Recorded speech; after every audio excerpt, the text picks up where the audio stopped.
Good morning, fools. Welcome to the All Jammed Up podcast, presented to you by Music Never Stopped. I'm your host, Clint. I'm your co-host, Chloe, and we're 2 shows down. Well, we're all jammed up and we're ready to blast. It's time for Clint and Chloe's Music Podcast. Well, not really.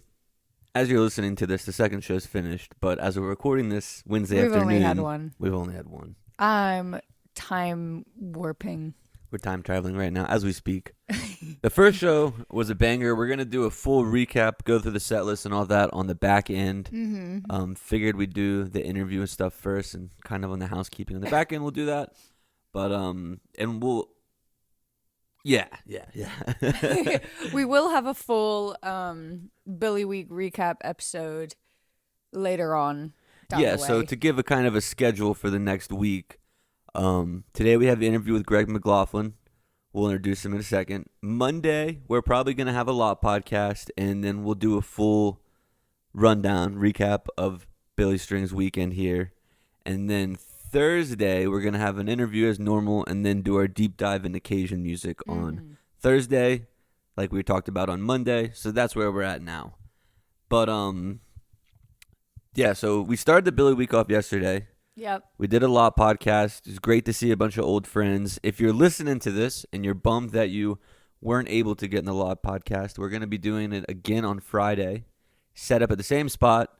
We should be there around 5 o'clock or so. Yeah. So come say what's up to us, get a sticker, tell a story, all that good stuff. But today on the podcast, we have Greg McLoughlin. Greg is a bass player from New York, and we've kind of been talking to Greg for a while now, and I think he found the podcast and reached out to us, and we just started talking on Instagram, and we came into his Monday streams and quickly became buddies with him, and he actually flew down here from New York to do the podcast, so it was really cool to get to meet him in person, and, you know, his story is cool, man. He's got, I got a lot of respect for him for the way he does things, and check out his streams on Monday nights. But I guess that's we'll just get right into it for the interview, right? We could do that. Yeah, this Greg was someone that kind of found the podcast pretty early and just nonstop has been one of the biggest supporters. So doing this interview was an honor. It was very nice to meet him in person and get past the screens that we were chatting on, and even through all the trials and tribulations of the snowstorms. yeah, poor guy and his travel plans. But we'll jump into the interview. Interview with Greg now. Recap of Billy Night 1 after, and some new songs of the week. We'll see you there. Honey, you're listening to some all jammed up. Alrighty, guys. We're here today with Gregory McLoughlin. That's me. You're from New Jersey, right? I live there now. Okay. Not born and raised. Where are you from originally? New York City suburbs, northern. Why'd you decide to go to New Jersey from New York? I was living in the Bronx. That's where my family's from. And I had a nice, easy commute down to New York City every day. And then 9/11 happened, and my commute went from being 45 minutes to like 2 hours. And I met a woman at work who I started dating, and she lived in Hoboken, and it was a lot easier. So that's how I moved to New Jersey. And that was 25 years ago. Holy cow. Okay. So how did we even, I think maybe you followed me on Instagram first. We started chatting. I did. And this is probably the most effort someone's taken to come and get in the podcast on person. So I really appreciate it. I'm glad it ended up working out. Oh, you're welcome. A lot of hurdles, yeah. Yeah, I made it. It was crazy. I don't know what was going on. I mean, I guess planning a trip to Asheville in January is going to be rolling the dice. Well, they said, we just moved here not too, like a year and a half ago. And they said they haven't got like a real snow in like 5 years here. Wow. And then 2 weekends you try to come down here, just ice storm and then giant snowstorm. Literally. It's crazy. But it's what memories are made of. Yeah, and here we are. Glad we're here. Here we are. So, for background for the people listening, Greg does every Monday, you do Thank God It's Monday, right, is what it's called. It's just like a solo concert in your kitchen. Basically, that's it. Yeah, solo bass. And it's Monday today. Where are you going to do it today? We're going to have a guest kitchen today in Hendersonville, North Carolina. Okay. at my buddy's place, and it's my high school friend who I have not seen since high school. Gotcha. But we're friends. We're literally, he makes videos for me. We call him my doppelganger because he kind of looks like me. He's like a slightly stockier version of me. We looked like each other as kids too, except we were both like super skinny Irish kids. Is he the dude in the rolling dodgeballs? That's him. Okay, that Yeah. makes, because I saw that video and I was like, oh, he must have lost some weight. That's what people say. Because I thought that was you at first. Yeah, no, someone actually said, boy, that fat suit you wore was really good. I'm not kidding. That's not insulting, Jerry. But he actually has lost a little weight since then, to be Yeah, your honest. buddy's listening to this like, Yeah. dang, stray shots for no reason. No, we love him. Yeah, he's a great human being. That's awesome. So how long have you been doing music for? I mean, I did get a bass when I was in high school, but I didn't start taking it seriously till I was about 25 years old. Okay. So, but once I did, I just kind of got really serious really fast. So, but I've been doing like the whole solo career, writing songs. I'm trying to be a solo artist for about 10 years. Okay, gotcha. About 10 years. So I guess let's start with the Thank God It's Monday, because I think we kind of talked about it upstairs, but like me doing this every 2 weeks, twice a week is kind of like, I started that. I wanted to finish it, be consistent on that. I know how important it is to do your concert every Monday. You're doing it in someone else's kitchen. So like, when did that start and what made you want to begin that? Well, it was COVID, and there was a Facebook group called Busking Down the House, and I saw people like Brock Butler from Perpetual Groove, Reed Mathis from Tea Leaf Green, doing little live streams on this Facebook page called Busking Down the House, and I asked them if they'd be willing to have me, and they said, sure, how's Monday at 8 o'clock? And I took that, and I was shocked at how much fun I had that night. I just did not know what I was doing. I set up the camera, and that first one is still out there. I have it archived somewhere or something. I don't know if it's visible. I think I might get it up on YouTube. But I was super awkward and uncomfortable, and I was like, okay, and let me do a bunch of my original songs, and I took little pieces of paper and wrote the names of the songs on the paper and flipped them off as each one and said, hey, this song is called this. And I didn't know if anyone was watching. And then I went to the comments afterwards, and I was like, holy crap, there's like 1 million comments here. People are all watching. Yeah. And it was a huge thrill. And, COVID, it was huge. The live streaming was huge during COVID. People were so bored, they didn't know what to do. And so, yeah, I asked for the next Monday. So I was like, call this one episode 2, call this one episode 3. And I just never stopped. Okay. I ended up taking it to YouTube eventually. Have you missed any yet? A few, funerals and things like that, but the really rare exceptions. What's your experience? Because like I've looked back at like some of my early podcasts and like listened back to some of them, and I'm kind of like, ooh, like it's kind of tough to listen to. What's your early experience with like watching some of those? It's awkward, I guess. I don't really go back and look at the early ones much. A little bit. I mean, it's blurrier. I guess I got a better iPhone since then. I've slowly decorated my kitchen in ways that gave it a little bit more of a vibe. Yeah. There was like no vibe at the beginning. It was also backwards at the beginning because I didn't learn how to like so it looks like I'm left-handed at the beginning. So that's really awkward. And also, I don't know. I really haven't gone back and looked at too many. But recently somebody made a little documentary about me, and I dug up some stuff and sent it to him, and he used some of it. And Where's that documentary at?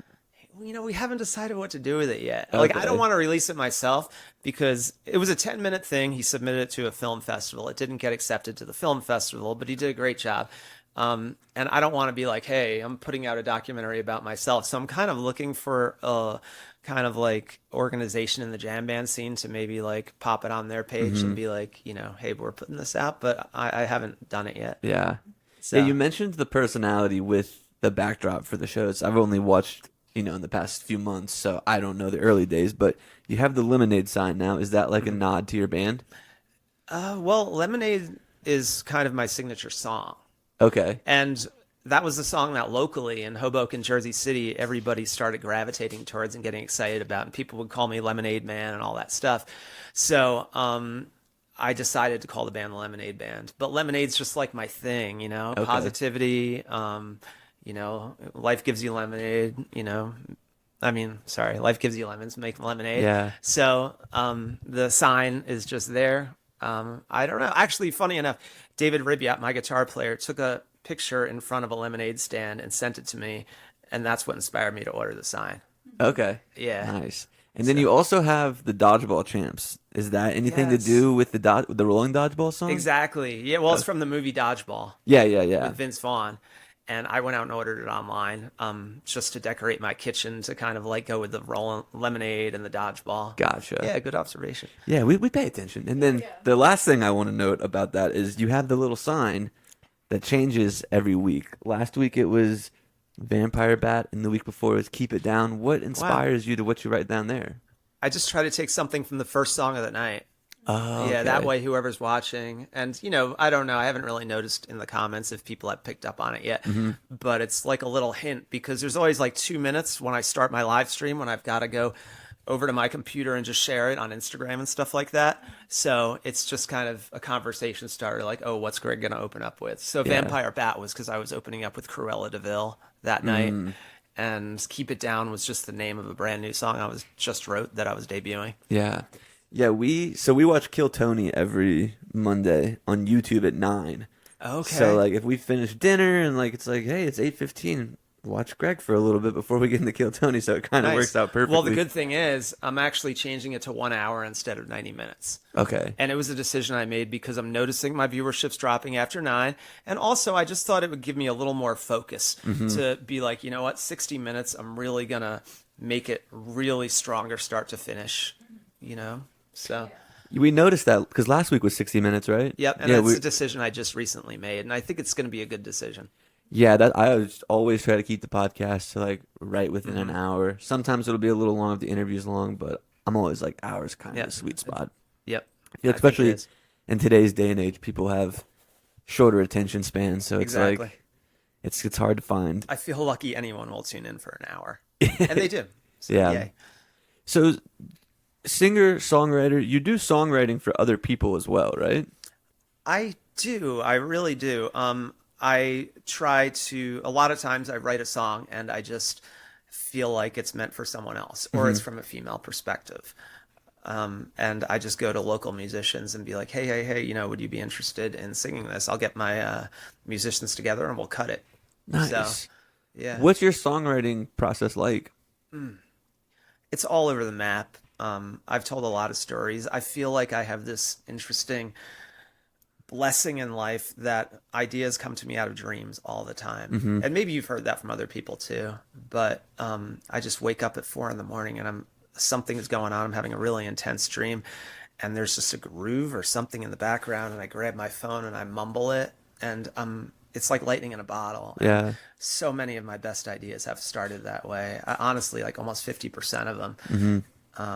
Other times it's just me jamming in my kitchen, just having a good time. And it's very rarely collaborative. It's very much just me. Yeah. Yeah, I think the unique thing, which at first when we started watching your live shows, I was almost like, that's just a bass guitar. And it was really, I mean, you don't really see the bass guitar being like a lead thing. How did you settle on that? And what have you ever tried to like play, or you just kind of leaned into using that as the lead? I don't play other instruments, so Okay. I don't know how to play regular guitar. I Have don't you know how ever to play like piano. thought about it? Or you're like, this is my instrument, I'm sticking to it. I kind of thought about it. One time I took a vacation to Missouri for a week and I rented an acoustic guitar because someone kept telling me, trust me, you'll be so much better at songwriting if you learn how to play acoustic guitar.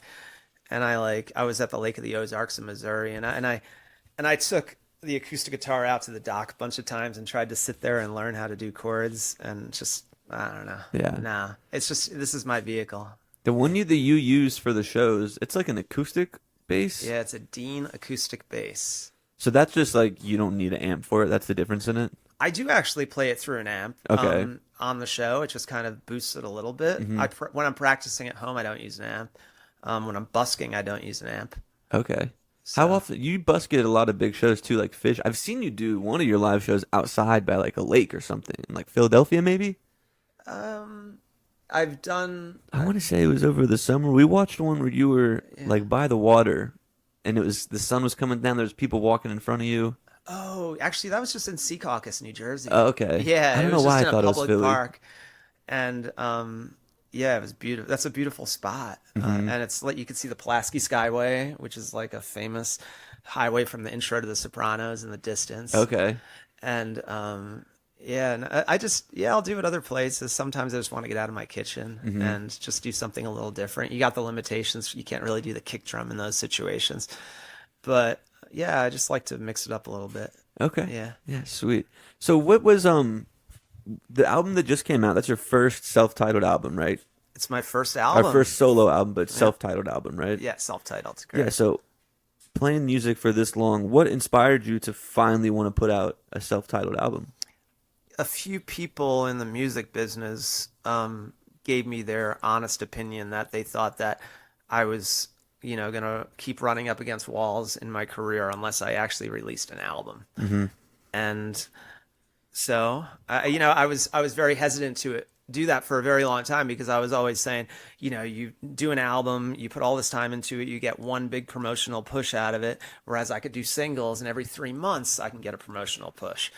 But the actual album thing, I think is the most awesome process ever. And I'm so excited that I finally did it. And I don't want to go back to singles now. I've done 24 singles before this. So I have a lot of stuff out there. What's the feelings of how do you feel before you put out your first? Is it a lot of anxiety? How's this going to receive? Or it's you're confident in what it is, it's going to be what you expect it to be? Well, I'm really confident in the product. I'm really confident. But there's definitely trepidation. Will people actually listen to it? Yeah. And I actually hired a publicist to help me get the word out about it. And, I saved up my money for a long time, and I just saw it as a once-in-a-lifetime opportunity. Someone was recommended to me who ended up being phenomenal. So that took a lot of the stress off of it for me, having somebody who was really passionate about what I was doing out there doing the work for me. Was it John? So that was John. Yeah. Yeah. We worked with him on Kindle Street, some cover with Kindle Street Company before. Oh, yeah. I'm so glad to hear that. Yeah, he's a man. Yeah, I mean, I don't tell a lot of people the name of who I have because I just want to kind of let things roll out properly and, but yeah, I have that guy and he is incredible. Yeah, it seems like as soon as you released the album, kind of opened a lot of doors for you. I've seen some articles written, being on some playlists, but you also got to play Garcia's, right? Yes, but I've been playing Garcia's once a year for 5 years now. Gotcha. How is So. every time someone brings that place up, I used to live in Westchester for 3 months. Westchester, New York, where I grew up. Okay. Yeah, I worked at Westchester Country Club. That was my first job out of college. Wow. Yeah, didn't like it. Not for me. But it was closed or something like that when I was living there, so I never got to go. So what was it like for you playing at a place like Garcia's? Well, I mean, the vibe is obviously off the hook good. The staff is incredible. I've always been fortunate. Every time we play there, we're doing a pre-show for a major act on the other stage, so you've got a built-in audience. So I just consider it a blessing that we keep being invited back. It's been a once-a-year tradition for about 5 years, and I'm hoping that it ramps up to a little bit more than that, but it's a tough venue to get into, so I feel really blessed that they keep inviting us back. Yeah. And our vibe just works there. I know it does, so... What growing up in New York, before high school days, I guess, were you into the Grateful Dead? What was kind of some of your musical inspirations from back in those days? Well, I grew up as a big Springsteen fan when I was a little kid. Okay. And I was 11 years old when Born in the USA came out, and that was just a really exciting time to be into Bruce. So that was my thing when I was young, but then I got really into hard rock, but kind of the softer stuff, the hair bands and things like that. Saw a lot of those concerts, and then I've told this story a few times, but I was actually got stuck in a car with nothing except a Grateful Dead cassette for a long drive once, and that's what kind of flipped the switch for me. My sister, had Europe 72 in the car. I forgot my own collection, and that's and I had a long drive, and that was it. That was there changed my a life. song that you remember or anything and said that? What was it? U.S. Blues. Okay. U.S. Blues. I was driving on the West Side Highway of New York City, and I suddenly found myself with my hands in the air going wave that flag. That's awesome. No joke. Yeah, That's, so 16 years old. Was Phil Lesh a big inspiration for you? I guess so. I mean, when I was young, I definitely had that period where I was just practicing along with the Grateful Dead. But at some point, I actually, when I joined the band Buzz Universe, I had to stop practicing to the Grateful Dead completely to learn how to lock in and make a real solid groove for music. Because it was a band that was kind of like a power trio type thing. And the way that Phil Lesh plays the bass is very freeform because he's surrounded by so many musicians. There's such a lush, big element of the Grateful Dead. So you can't play the way that Phil did. So I kind of started, and I think I got a lot of my creativity in my bass lines from listening to Phil, except I ended up just completely turning away from that style of bass playing. Yeah. What was the band name? Oh, that was Buzz Universe, which I was in for 9 years. Oh, nice. What kind of music was that band? So that was It was a trio, you said? No, it wasn't a trio, except we kind of had it was like a trio with saxophone on top, so the rhythm section was a trio. So it was very bare boned. So that was why it had to be so, solid of a groove. But it was kind of a Latin fusion jam band that was very eclectic. We did all sorts of different styles. And we rode our way up the jam band scene really well. We played Mountain Jam 2 times, main stage of Mountain Jam, believe it or not. So we had that big kind of rocket ship to the star thing happening for a while. And then things just happened and the band split up. Yeah, what's that process like for you internally when it's like you joined this band? You were in high school or just out of high school when you joined that band? No, I was late 20s. Okay, my bad. I had my timeline mixed up there. No, it's okay. But you joined this band in your late 20s. You kind of have this rise, and then it just kind of fizzles out with the rest of life.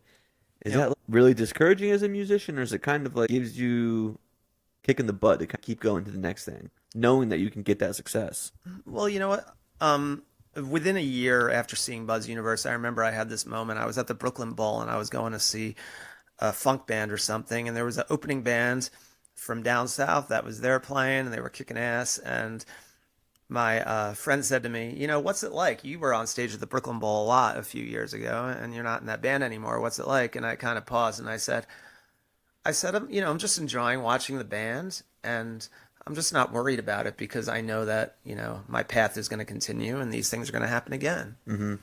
So I did have a rebound band in a way. I jumped into a band called Scarecrow Collection, who were another band that was up and up on the scene, but they were kind of going through their peaks and valleys and they were dwindling a bit. And I joined that band for a short while, and then that didn't work out. And then I had to kind of recalibrate and decide what I was going to do next. And the decision I made was to start going to open mics and just try playing my original songs with just a bass. Yeah. Which was a really crazy thing to do. And it was a thing I had to figure out. It didn't work right away. Yes. And going back to my point of the first time we saw it, I was like, he's just using a bass. It is kind of like a surprising thing when you see it. It's not typical, just someone with a bass up there. How was it first received, and how did you kind of just keep going to know that it's going to work out? I feel like locally it was received pretty well quickly, but I realized that I was becoming a one-trick pony pretty fast, which is why I ended up getting the kick drum, which is why I ended up writing a lot more songs. And I think it's at this point, I think it's very well received. Yeah. Very well received. Okay. So it just took a while to figure out how to do it. Yeah, and was the kick drum kind of hard to learn? I feel like with you're already kind of tapping your feet, is it more than that? Or Well, I started that about 100 episodes in. So somebody told me, they're like, you really need a kick drum. So I went out and bought one. And I realized it was a great thing to kind of really tighten it together. Before that, I was actually making rhythm by slapping my bare foot on the floor. And that's what I thought you were doing the whole time. I didn't know there was an actual drum there. I always thought you were just slamming it. Yeah. So I was making a slapping sound with my foot, and people even said foot slapping. I even used that in a lyric to a song. I said slapping feet in double time in my song Indian Summer. But no, it's just, as a bass player, you have to have good timing. Timing is everything. And one of the ways to get good timing is to tap your foot to the music. So it's just all natural. Yeah. That's kind of what I figured, because I know you have to keep on beat, and if you're already tapping your foot, throwing a kick drum seems there it is. Yeah. Go into some of your writing though. Little Janessa, Greyhound, the Buffalo. Where does the inspiration behind those songs come from? It kind of feels like they tell a story. Yeah, I'm just observing everything all the time in the world. You know, there was a little girl that lived next door to me named Janessa, who was always running around playing about 15 years ago. You know, just a sweet kid, and I thought it was a beautiful name. And I was in Hawaii actually in 2014. I was really blessed to get to go to the island of Kauai, and I wrote that song when I was just kind of chilling and going in and out of the water. You know, it just came into my head. And actually, it took me almost 10 years to finish writing that song. I didn't finish it till about 8 years later. I had the melody, but the rest of the story just came when it came. So was the story like something that actually had happened, or like just kind of something that you thought would be a good song? No, just something I thought would be a good song. Okay. Just little fragments of life stories that you hear and then piecing together and writing a new story that's relatable. Okay. Yeah. Yeah, nice. Inspirations, you know, we talked about some Grateful Dead, some Bruce Springsteen, but you're a big Taylor Swift guy too, right? You know, I had a daughter during the tween. I have a daughter. And during those tween years, she was really into Taylor Swift. And now she's in college and she's really not so much anymore. But I really find that Taylor Swift's music's very relatable. And that's how I find my music. That's what I try to do in my music too. I try to take everyday life. And, you know, I think she speaks to this generation really, really well as far as just the things that you're going through emotionally. And I relate to your music a lot just on a songwriting level. Yeah. You know?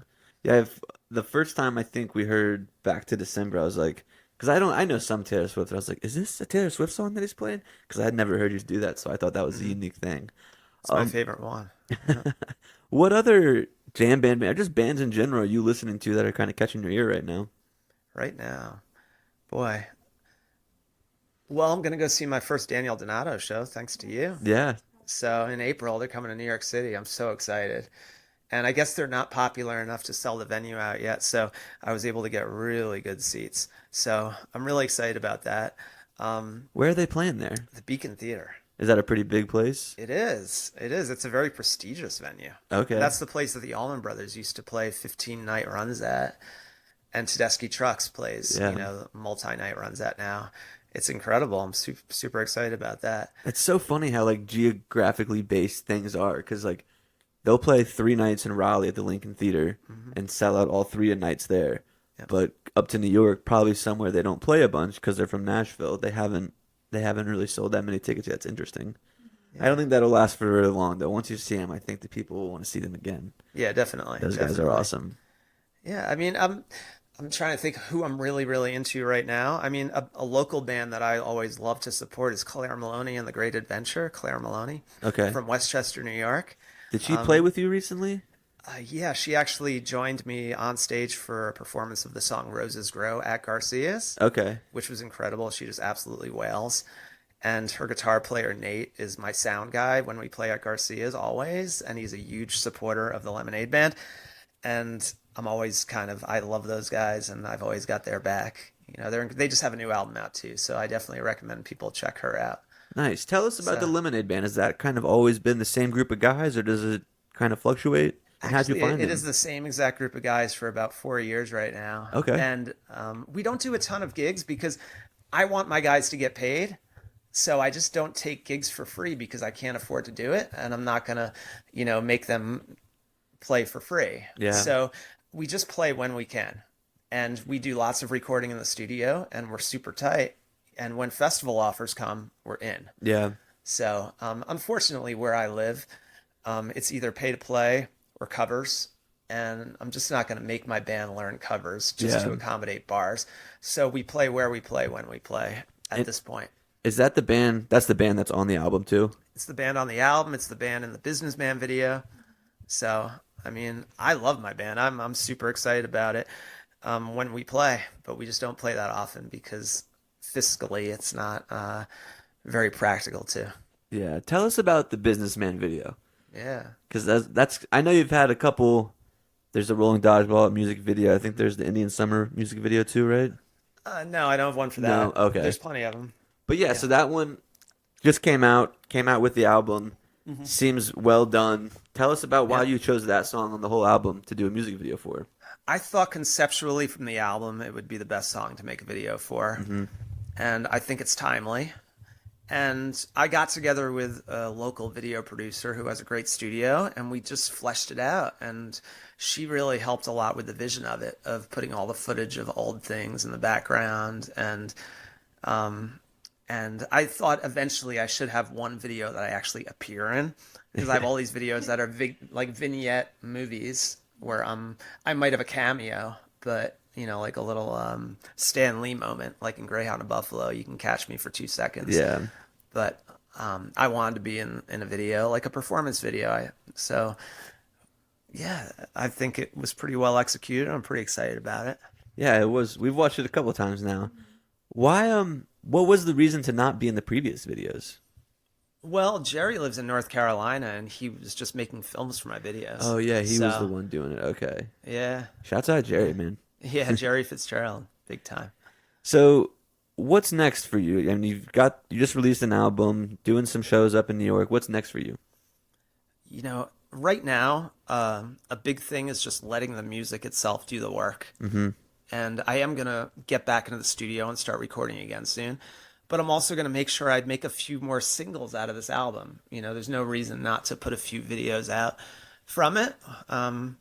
And I'm just going to keep on playing everywhere I can. I'm going to keep doing the same stuff I've been doing. And I'm going to try to target some festivals, hopefully. Yeah. I think that's a really big next step. So I just haven't been successful in finding them yet. Does releasing the album you just released fire you up to want to release more albums, or is still kind of want to take your time and get the timing right for them?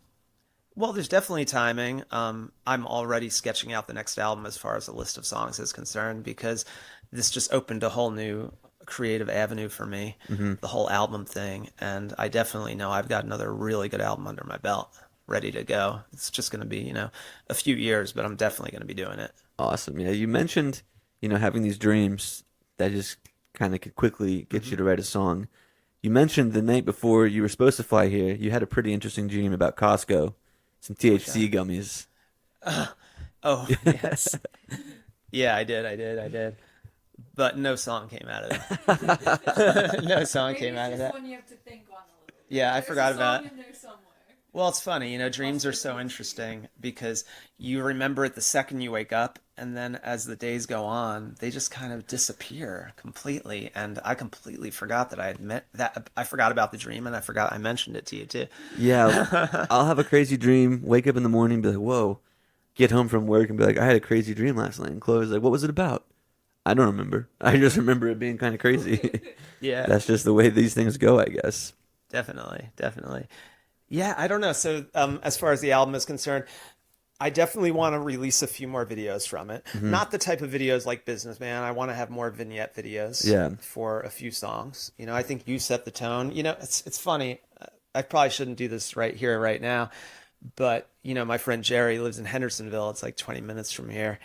And I don't know if you guys would be down, but it popped into my head when I was driving last night that for You Set the Tone, I think it would be kind of cool maybe if he made a video with you guys. But, Be in a music video? Yeah. Like a music video, because it's like, okay, it's kind of a whimsical song. It's about a relationship, and you guys are an adorable couple. I'm just thinking like a Laverne and Shirley vibe, it's just kind of like something loose and fun if you guys would be interested. But, that's just...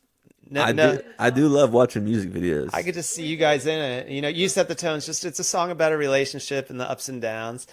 And it's just a vibe.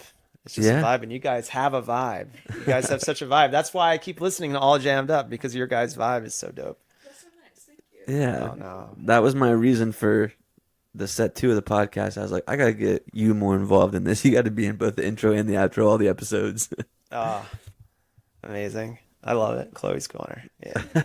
It's just all Chloe now. It's great. Yeah, I look forward to it. And, I listen to a lot of podcasts, but it's nice yours doesn't have commercials. It's just like, oh, good. I don't sit through commercials. It's like straight in, Well, you just asked before we started, you were like, does it make a difference what I listen to? And I was like, well, I'm not monetized, so whatever works doesn't matter to me. Yeah. Yeah. But that's got to be a difficult thing for you, because the podcast, it doesn't cost that much to do. I have all the equipment already. I bought that once. The software is once a year, and it's a couple $100, so it's not that big of a financial burden. I imagine as a musician, there's much more costs that go into it with making an album, shooting a music video, traveling for shows, and not. And you're not. You said you're not monetized yet either by No, Spotify. Yeah. no, So no. like, how much of a burden? Like, where does the line go between like, I'm losing this money, but I really believe in it? Like, you know what I'm trying to get at? Yep. I mean, I'll just give you a straight up honest answer. I work my ass off at my day job, and I worked really, really hard, and I worked even harder to make sure that I could live the life I want to live and do what I want to do here without being irresponsible Yeah. with sending my kids to college and just holding it down. And I've been blessed so far, thank God I haven't gotten laid off or anything like that. And I just work really hard at doing a great job at what I do to hold things down. And, I'm very proud of that work that I do too, which I don't want to, No, as you should be Yeah. too. Like, you're a father of two, you said, right? My daughter's a freshman in college. Yeah, and Son's in high school. you didn't. I do a lot of these interviews, and you hear a lot of them, and you hear these people like, "Oh, I started guitar when I was 6, and then I was in a band when I was 12, and then by I was 19, I was touring." And you just kind of told your story, and it was a little bit of a later process. So I think that's very admirable to be like, I took care of what I had to take care of with my kids and my family and my job, and now I'm able to do all that you're doing now. So I think that's a very encouraging thing. You should be proud of that. Thank you. I mean, yeah, it truly does feel like currently the doors are opening up for me. Yeah. It really is. And, like now I can go to events on Thursdays, just because there's just more life flexibility than there is. I mean, my son, he can just chill and, I can just be out there, I mean, in New Jersey, I'm just out there. I'm playing all the time everywhere, multiple times a week. Yeah, and I think going back to that, it's kind of inspiring too, because like you see these people on these paths as musicians where they start so young, and like and I think of even myself and like all the things that I do, and it's like sometimes in my life I'm not even 30 yet, and sometimes I feel behind just because you see your friends are like buying a house or doing that, and it's like you feel behind. But seeing someone like you that's older and you just released your first album, it's being received well, it's a really inspiring thing. I think it's something you should be proud of, man. Thank you. And I think that everything happens when it happens for a reason. I really have felt that way forever. I lost my dad when I was pretty young. And there were so many mysterious little things that happened that I felt like, came from him. And like a great example of that is in the song Windstorm. Windstorm, it starts off with a kind of a cheeky line about recycling blowing around on the street after a windstorm. But it actually, the last verse, it was a song I was writing for several years, and the last verse came to me after I had a dream where my dad visited me in the dream, and then I magically wrote that last verse, that day and finished the song. And I think everything just happens when it happens for a reason. And as far as not giving up is concerned, I believe in myself, so I just don't give up. Nice, man. Yeah, that's cool. I feel like your next album should be called Dreams.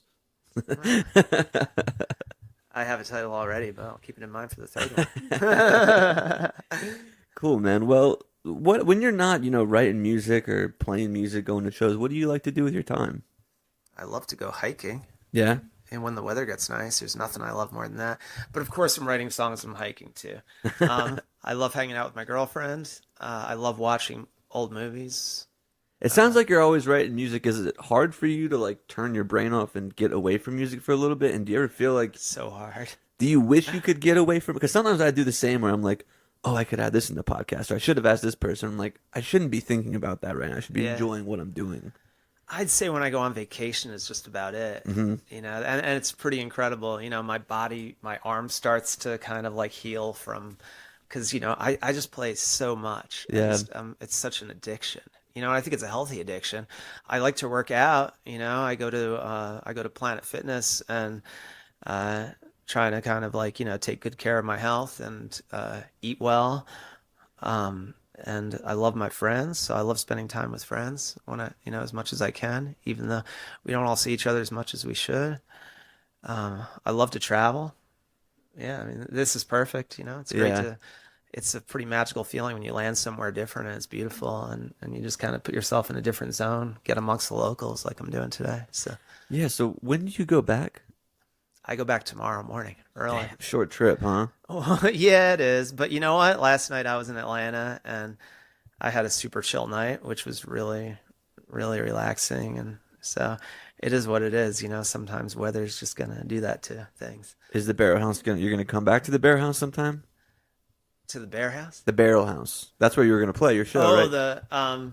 maybe the Wheelhouse. The Wheelhouse, okay. The Wheelhouse in Asheville. Yeah, they offered me a Sunday afternoon gig. I definitely wouldn't come down to Asheville just to play the Wheelhouse. I'm down here to do the All Jammed Up podcast. There we go. And then I was kind of looking for something to do. The Wheelhouse seems really cool. But honestly, to make a trip this far, I want to do like some sort of summertime festival or an opening gig somewhere, or possibly part of a multi-night run at some point. I just don't know when that's going to be practical or real, but I'm always open to exploring things. Nice, man. Yeah, man. Cool. Well, before we wrap up, Greg, is there anything that you want to plug? I want to encourage people to go listen to my album, start to finish. Just put it on, go take a drive with it. And I pretty much promise anyone who listens to this podcast is definitely going to somewhat enjoy it. I mean, I worked real hard on it and I'm very proud of it. And I hope you will. And where can we find the album for the people listening? Well, I guess we should spell my name out properly. So as long as you can just spell my name, you can find it. So Gregory McLoughlin. And there'll be That's a all link. I need to know. There'll be a link in the description as well on this Thank you, on Clint. this post. So, well, Thank Greg, you, thanks so much for coming down here, man. I'm glad we got to do this interview. You're welcome. I'm thrilled to be here. Thank you so much for having me. You just got jammed. Alrighty, everybody. Welcome back from that interview with Greg. And now. So we have tickets to all 4 nights. So, like we said, we're going to do a full deep dive on Monday of the whole show. Obviously, we get these out. We finish scheduling anything usually Wednesday evening, and there was no way we were going to go to the show, come home, recap it, and get it out. Just too much work. We did think about it, and then as we sat on the couch with our Taco Bell, we were like, it is kind of just nice to kick our feet up. We'd probably be really low energy. It's been even day 2. We haven't even been to the second day. I have to say, I feel like I ran a marathon. I feel without any training. I feel like we've had no music for multiple weeks now. I haven't had my dancing shoes on. I woke up this morning, my knees were swollen. I hurt my ankle on Sunday playing soccer too. Yeah, and we did get down into the pit, and so boogieing all night long. Dancing. Yeah, I mean it was amazing though. Overall, it was so fun. And then I work at 7:30 this week. Yeah. I'm off Saturday though, so Friday and Saturday, come find us. We'll be partying. Yeah. But anyways, Mr. Billy's music does what it does, and we fought through. We had a great had time. the yawns in line. I was talking to one of our friends before. I was like, I'm kind of exhausted. Yeah. Already going into the show. And then as soon as it starts, he opened up with a Red Daisy, and just the energy is through the roof. Yeah. And like doing the lot podcast, like lugging all the gear, gearing up to like be on camera and talk with people. It's like, it's tiring. Just you finish that and it's like, oh, now we got a show too. Also, that kind of social interaction anyway is exhausting. Yeah. Like we're seeing all these friends that we haven't seen in maybe a couple months. We're catching up with everybody. On top of that, you're talking to people, doing the interviews. My parents showed up. My mom did do an interview, so look out for that. But it's draining already to be that socially active. Like you said, I think too, like we didn't do like anything in January. Yeah. So like going from like 0 to just like full social battery on. It's like choosing your first festival to be Burning Man. I can imagine that. I just feel like we absolutely hit the ground running. But I'm ready. I'm going to have a coffee before we leave tonight. I might get a Red Bull. Red Bulls don't seem to work for me, I feel. I never really feel an energy. It's all in your I head. think I've told myself. And because it's sugar-free, that in my head means less efficient. All right, are we ready to get into it? I'm ready. First song, Red Daisy, which to me is the quintessential opener. I agree. And someone in our little group had mentioned that they hope he opens with Red Daisy. And my thought was, he did that last year. Whenever somebody asks me, they're like, what do you think the opener is going to be tonight? I always am just like, Red Daisy. Yeah.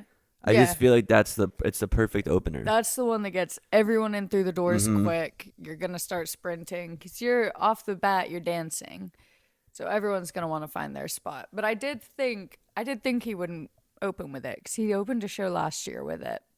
And I was like, nah, he won't. But I'm glad he did. It's a great one. Mm-hmm. Doing My Time. And then While I'm Waiting Here, I don't think I know Doing My Time, to be honest. Let's see. I don't think it's one of his songs. What on earth is that? We just Blue Folk Strings database. We just looked it up. It's all in like Japanese writing. That's probably not good. That is crazy. You can't put us down. Okay, so I don't know where that's at, but I think it'll probably be on the set list. Maybe. No. All right. Well, that's okay. But yeah, I hadn't heard that one before. Yeah, either have I. There was a couple in there, honestly. I think there was some new ones. I think there was a couple new songs. So Doing My Time, and then While I'm Waiting Here, Home of the Red Fox, Secrets, Be Your Man, End of the Rainbow. And End of the Rainbow was really fun. The lights last night. The lights were awesome. The lights were incredible. And I feel like, man, I need to like start taking notes during the show. I took a couple. Because I know there was one song that Jared Walker in the first set was going crazy on. There was a couple of songs in the first set that I felt like Billy Strings was just playing so much faster than usual. Yeah.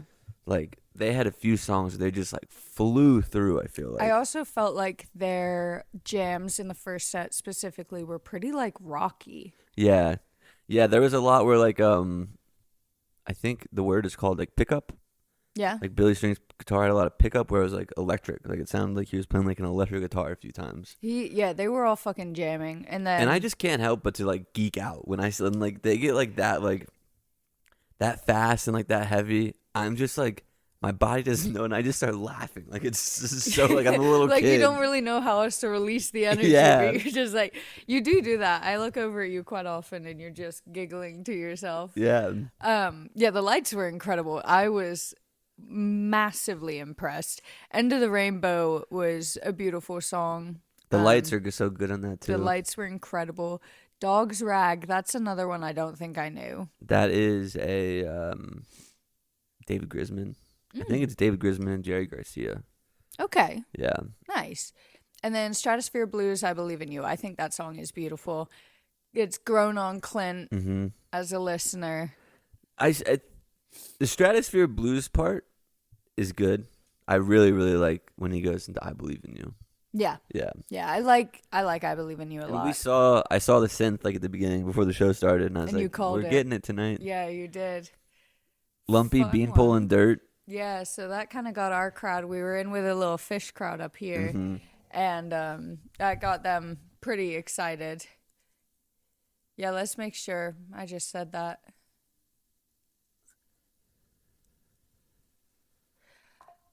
This is another thing where I'm like, I don't fact check. No, fish do not play.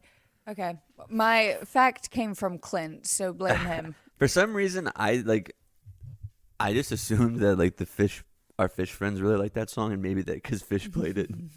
But I guess they just liked it. We are the blind leading the blind, dude. I just have a thought, and I'm like, it's probably true. Probably checks out. That's how you were so good in school. I like that song though. Royal had me hooked at the little bass in the beginning. There was a super cool bass in the beginning. Yeah. That was a song that like. There's always a few. That's a song that like I feel like everyone really seems to like. And I was always like, yeah, that song's fine. And then last night, I kind of bought in on it. I was like, that's the first time I've seen it live for sure. Really? Mm-hmm. Yeah. Maybe that's why then. Yeah. Because I'll hear it when I listen to Nugs and stuff, and I'm like, yeah, that song's fine. Yeah. And I always just was like, Fish must play it. That's why people like it so much. Oh well, you win some, you lose some. You win some, you lose some. We lost Lumpy. Cabin Song. Cabin Song to close the first set was really nice. That was a good one. Yeah. And then a little set break, we tried to find some air because holy God hell damn, was it it hot. Oh my gosh. We did up in the first set we were kind of like mid pit off to the left side. Second set we did a couple songs and then we were kind of like, you want to go to the back? You want to go to the spinners? The spinners was nice because you're next to the door that keeps opening, and people are giving you more space to dance. Yes. So it was just so much cooler back there. Yeah. And I feel like everyone, I was like crammed in. I was always afraid someone's gonna spill their beer on me. Yeah. Dude, I had one guy rock his can into my head. Really? Just straight like clip my ear, can to head. I turned around to him. He's just like wandering away. I'm like, all right. First I'm not set even though, that short. good, great. First set was good. First set was fun. Loved the jams. Second set came out. I'm one of those.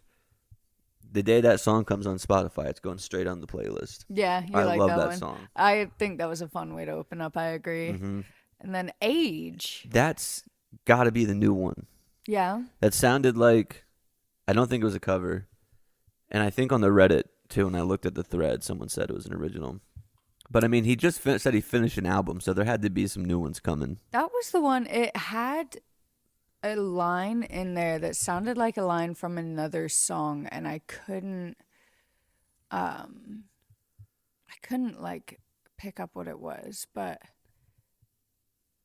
Oh, no, that's a Jim and Ingrid Kroos. Okay, so that's not. again, we're speaking out our asses. But I swear I saw. Let's see, because I can kind of remember the words. So let's see. I don't know how to say that. I see that guy's name everywhere too. I don't know how to say it. Jim Kroos. Croche? Great podcasting for the listeners who can't see us. Okay, so yeah, that's not a Billy String song. I've traded love for pennies, sold my soul for less. Yeah. Yeah. Okay. Well, I really liked it. I like that one too. I did like it. We'll have to listen to more Sir Jim, I guess. I have a couple records from him, I believe. My grandpa had them, but haven't listened to him a bunch. So we got that one wrong. 2 for 2. I did think that. I mean, I'm sure he will play some new ones with Yeah, this. he just said he finished an album, but Yeah. I mean, I'm sure 10,000 Miles from a Friend, and I'm one of those, will be on it. And you don't want to give away all your secrets. Yeah. I wonder what's the song, like, on the last album. I feel like Title track, like what's their Gilda Lily was, like, the song, you know? Like, I feel like that's the best song on the His album. debut song of that was Stratosphere Blues, right? I think so, yeah. Mm-hmm. But he had, like, played, like, My Alice, I think, a long time before that album came out. We had caught My Alice in St. Augustine. And then 7 Weeks in County was one that came out before the album. I do like that But one. I remember listening to the album, and I was like, Gilda, that one's my favorite for Yeah, sure. Go the Lily is a very beautiful song. And I Richard agree with Petty that. was one that got played Richard before Petty the album. gets me hyped up. Well, we'll get to that. We'll get to We'll that. get to that. Because I'll say my piece again. After Age, Happy Hollow, always good. And then Love and Regret. The funny thing about Love and Regret is it is such a romantic sounding song. And the lyrics are just Love so and Regret are funny. one and the same. Yeah.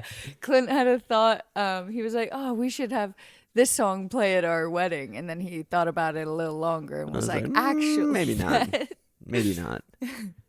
And then Home. He was playing, he had a nice little run of little throwbacks there. I like that. I do feel like there was kind of quite a few throwbacks. Yeah. On the Line was when we really got down. On the Line into Ruby. Shouts out to Ross from The Whale, the coolest guy I know. If you remember, Ross was on the podcast kind of a while ago. It was definitely during set one. And he owns The Whale, which is like a big, it's not a brewery. It's just like a beer collective in town. Smart. And they hosted like the Billy Strings team for the Super Bowl. He got in contact with those dudes. And I guess he like jokingly requested Ruby because his daughter's name is Ruby. Mm-hmm. And then one of the guys from Billy Strings team texted Ross last night and was like, I hope you're listening, with like a winky emoji. So if He did pick that one for Ross, man. That's awesome. That is so cool, yeah. And I saw that string of, he posted on his story that string of text. Yeah. Took a selfie of him with Ruby. That is such a genuinely good person. For sure. And all he does is spread goodness, and that is why so much good happens to him. Happens to him. Like, he deserves it. I think that is so fun and incredible that he got that. I was stoked for him, yeah. Also, that man fucking loves his kids. So much, dude. I love that. I love it so much. Away from the Mire was maybe the best song of the night for me. That was fun. That was such a good song, such a good jam. 10,000 Miles from a Friend. That's a nice song. I do like that one, yeah. Malfunction Junction into Little Maggie. That was a good way to end it. Very fun, yeah. And then Richard Petty, Long Gone, to wrap it up. Yeah, super good. I'm always excited for Richard Petty. Yeah, There's that was a great... It was funny because, like, I left the show and I was like, I feel like every time I leave a Billy show, I'm like, that was the best one ever. Mm-hmm. And last night I left it and I was like, that was a good show. That wasn't my favorite show I've gone to him, but it was a good show. And then the more we started talking about it on the drive home, I was like, you know what? That was a really sick show. Actually, yeah, we were laying in bed and still just kind of debriefing some. And there was a moment Clint just goes, actually, that show was sick. Yeah. Yeah, just everything all together. The energy of the room. The one thing I love about a Billy show is there is a respect that goes around. People aren't jumping the line. People aren't like pushing and shoving their ways. Maybe not everyone has a ticket that's in there, but everyone has their space and everyone kind of respects that for the most part. Yeah, it was a blast. So from that, seeing everyone, and the fucking lights were incredible. The solos were all amazing. Everyone kind of had their own little go off moment. I do agree with you. I do think it was a Jared Walker night. Yeah. He kind of went off in the first set specifically. The banjo, Billy Failing, had a couple times too where he was going off as well. And then we came home and Kid became our worst enemy ever, and he's going to sleep in a crate tonight, aren't you? Yep. You're going to sleep in a crate because you're so bad. Alrighty, well, let's do Songs of the Week real quick and then wrap up. Absolutely. So it's Cajun month. Yeah, and it seemed to be well received. You guys seem excited for that. I'm working on trying to set up some interviews with some research that we had, and like we said, next Thursday we'll do kind of it'll be a Cajun episode. Yeah, we'll try to, hopefully I'll have an interview. If not, though, we'll just kind of see what we found and talk about that. Yeah, it'll be a Chloe's Corner discussion, but I think we both have Cajun songs this week. Yep. Mine is from the Zydeco branch. I have Bird Without His Feathers by Roy Carrier. Nice. Yep. And then I'm going to have, in the Vince Herman episode, he told me, he was the one who kind of told us about Cajun music, and he specifically said Beau Soleil was the band to check out. And this song by Beau Soleil with Michael Doucet, who I believe is the fiddle player and kind of like the big deal of the band. Mm-hmm. The song is called Hot Chili Mama. Hot Chili Mama. So that one's a really fun one. I'll add Chloe's on it too. And make sure to save the playlist, follow it on Spotify, whatever you do. And if you also haven't yet, follow and rate the Spotify, but just rate it 5 stars, please. Yeah, come on. It is a 5-star. You don't have to listen to the whole thing to rate it. Give it a rating. It is 5 stars. Take a word for it, because everything we've said on here has been so factual. We promise. Alrighty, guys. Well, have a great weekend. Stay safe at Billy Strings, and we will see you again on Monday. Mm-hmm. And remember, wherever you are right now is exactly where you're supposed to be. Well, all jammed up, hey, that's where it's going down. Best damn pot in this old Asheville town. More than enough old stories to go around, and I'm all jammed up right now. Yes, I'm all jammed up right now.